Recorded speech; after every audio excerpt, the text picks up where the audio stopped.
Welcome back to another episode of the Gun Collective News. I'm John Patton, and this is the last episode of TGC News for 2024.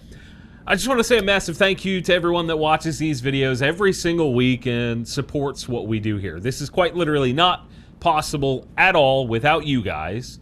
So thanks for giving it and coming back when you do. Even if you think I'm an idiot, I appreciate the support. Also, check out the Christmas lights. Yay, it's a thing. Festive. Also, Camerado. Now, the news. We'll start this week off with an update on some drama. In case you missed it, Watchtower Firearms, which is the company formerly known as F1 Firearms, and the makers of special editions for PewView and Demo Ranch, those collaboration pistols, that company is involved in a legal battle with the former owners of F1 Firearm, a company called PFT Texas, who is also the current owner of the building where Watchtower operates. The latest in this nonsense is a petition to evict Watchtower from the building, citing multiple violations of the lease, like denying the owner access to the building, dumping caustic chemicals like through a hose out the back wall, and refusing to let others on the property to carry out repairs and maintenance, among other things. It's a whole long document. Now, these things are all alleged things by the plaintiff in this case, the former ownership, and we can't just take one side's word on this, but regardless, it doesn't look great, doesn't look good. Not only that, but there have been multiple complaints of the guns not being worth the massive price tag, with issues like the gun being able to fire without the grip safety depressed. Like I said last time, we don't know the whole truth here, but if I were you, I'd wait until this goes away before spending over $4,000 on one of their pistols. That is ugh. In other pistol-related news, there's a company called Dura that announced that they are bringing manufacturing to the U.S. My understanding is that previously this brand was being produced in Turkey and made that same terrible 12-gauge, you know, that one that all Turkish brands are shilling, and theirs is like $1,500. They also have pistols that are budget-minded and take Glock mags for $400. It's called the DY9. And then there's also the standard Beretta 92 clone that has a $500 MSRP. The reason I'm bringing this to you guys is that I'm hoping them coming to the U.S. will allow them to make some more interesting guns and hopefully just use those knockoffs as like sort of a jumping off point. I've also heard that that DY9 pistol isn't a bad gun, so maybe these aren't trash. It's unknown to me at this point, but I'm keeping an eye on them as a brand, sort of as a whole, to see if maybe it does turn out to be something decent. G9 Ammo announced a new subsonic offering using their EHP, or external hollow point technology.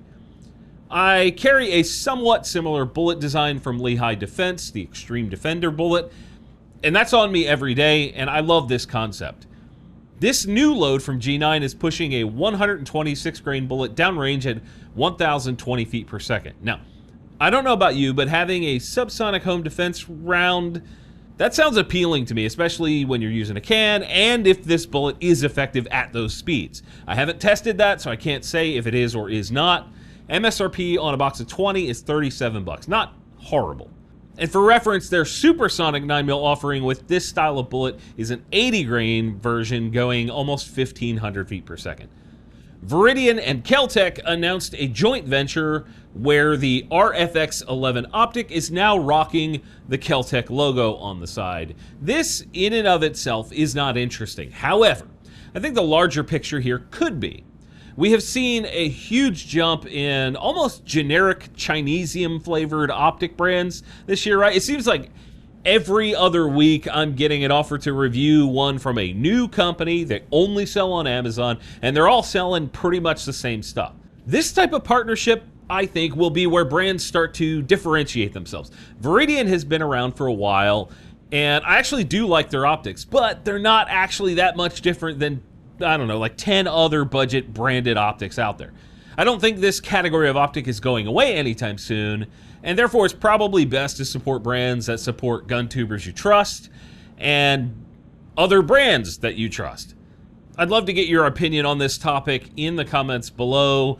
while I tell you about this week's sponsor, Medical Gear Outfitters. Whether you're looking to get an IFAK for yourself like the Civilian Medical Trauma Kit, or maybe something a little bit more diverse to keep in your truck like the Overlander First Aid Kit, they've got you covered.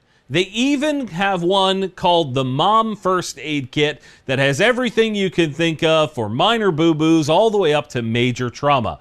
These kits from Medical Gear Outfitters will help you stay prepared for anything, and to make it even more affordable than it already is, use the code TGC10 for 10% off at medicalgearoutfitters.com. Big thanks to Medical Gear Outfitters for sponsoring this week's video.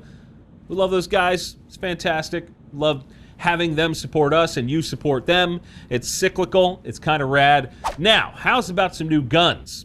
We'll start this week off with a revolver from Charter Arms. It's a part of their Coyote line, and it's chambered in .380 ACP. The cylinder will hold 5 rounds using moon clips, and the barrel is 2 inches long. The frame is made from 70-75 aluminum with some stainless parts sort of splashed in there, probably the barrel itself, and it has some rosewood grips. It tips the scales at 14 ounces. They also offer it with a sort of pink side, and it's got a highly polished finish on some of the parts, and there's supposedly a purple version of it, but I couldn't find any images of it. MSRP is $448.14, which is super weird. I don't know why brands do crap like that. Just call it $450.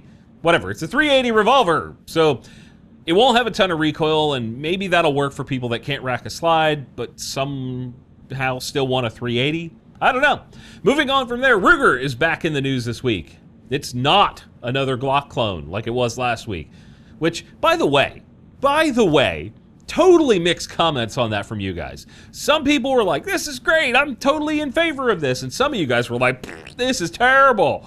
Anyway, this time, it's a few new rifles. First are some 10-22 lightweight guns with carbon fiber barrel sleeves. You have one with a sort of like, I don't know, white snot explosion finish on the MOE Magpul stock. That one weighs 3.5 pounds. And then you have the 2 versions with the gray birch chassis. I forgot to put the weight in the script. One of them is sort of a normal setup, competition-y sort of thing. And then there's also one that's a left-handed version, left-handed eject, which I could say I can't really recall seeing a left-handed 1022 in a long time. That's really neat. MSRP for the Magpul version is $649, and the chassis versions are $1129. I have my own version of that with a gray birch chassis and a brown elves receiver, and this is an integral suppressor, so I guess that's kind of the same thing. I don't know. This is cool. The other Ruger that got released this week is a new version of the precision rifle, aka the RPR. These things originally came out in 2015. I didn't realize it was that long ago, and has been sort of among some of the better entry-level precision gun choices for a while. This new version has a new adjustable stock. They're coming with heavy contour barrels now, and they claim that the recoil path is more linear into the shoulder. I didn't think it was that bad to begin with, so I don't know. Otherwise, it's pretty similar to what we had before. I also noticed they're now shipping with full-length Arca rails on the handguard, which is a nice touch. It's sort of built in. That's cool. I'm not sure if that's new to this model, but I like it. They'll be offering these in a bunch of different calibers, of course. On launch, you'll see a 6.5 Creedmoor, a 308 Winchester, and in the competition line, a 6 GT. Likely sometime next year, we will see 338 Lapua, 6 Creedmoor, a longer 6.5 Creedmoor, 6.5 PRC, 300 Win Mag, 300 PRC, and a longer 6 GT. The crazy thing is the pricing. The 6.5 and the 308 have an MSRP of $2149. The 6 GT is a fancier competition version, and that's carrying an MSRP of $2,800. When these guns originally released in 2015, the MSRP was something like, I don't know, $1,200, $1,300. Now, I get these ones are nicer, but damn, that's a big jump. I'll be honest, I kind of really want to put these against the Daniel Defense and the Arrow rifles in 6 Creedmoor that we tested earlier this year. I think this would be a good competitor to those. They're not far off in pricing from those guns, and both of those were really good.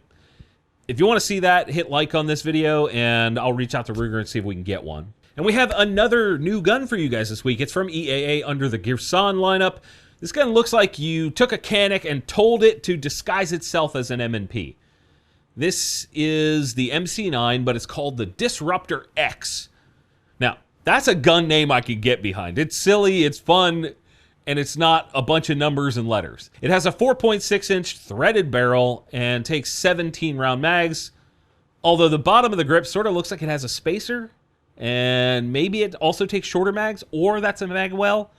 I don't know. It's not anywhere to be found. No info on that. Just has that. It only comes with one mag, which is absolute bull in 2024, and they should be ashamed of that low effort nonsense. The gun is optic cut for an RMS or RMSC. I don't know how, because those are different. Okay, and it has a two-tone finish, if you couldn't tell. MSRP here is $449, and honestly, that's not terrible pricing, but it definitely should come with more mags. I feel like that's a war crime that they don't. I would say that this might be a decent gun, but my experience with multiple Gearson guns has been horrible. So it's unlikely that it will be good. And on a completely serious note, I want to make sure that all the new subscribers out there get accustomed to the way things go around here. If you could just